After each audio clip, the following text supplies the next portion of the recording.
Newly crowned Miss Universe Philippines 2024 Chelsea Manalo, tinawag na baluga at walang chance manalo ayon sa isang writer-director na si Ronaldo Carballo.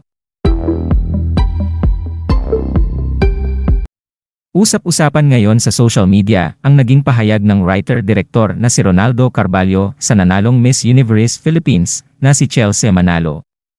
Sa pagkakapanalo nga ni Chelsea, ay maraming natuwa pero may ilang din naman ang disappointed dahil hindi nanalo ang kanilang mga bet na kandidata. Isa na nga rito si Ronaldo Carballo na ang gusto sanang manalo ay si Miss Cainta na si Stacey Gabriel.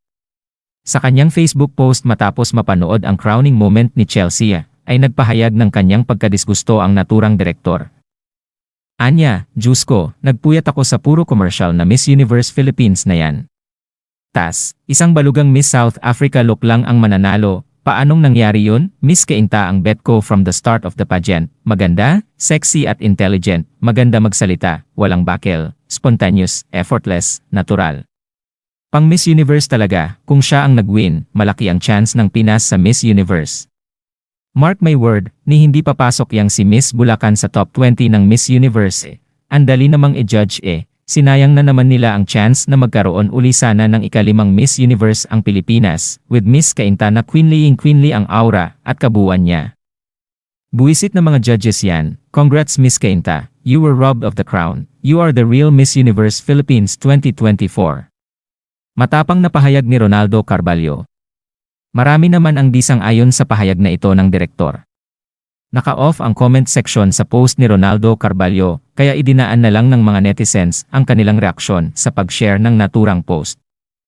Gigil si Akla, sa tingin mo pipiliin ba ng mga judges si Chelsea Manalo from Bulacan kung wala siyang maibubuga sa MU? Tanggapin na lang na may beauty and brain si Chelsea Manalo, beauty and brain din naman si Cainta, pero mas magaling si Bulacan. Natural beauty of Bulacannya, congrats Chelsea Manalo.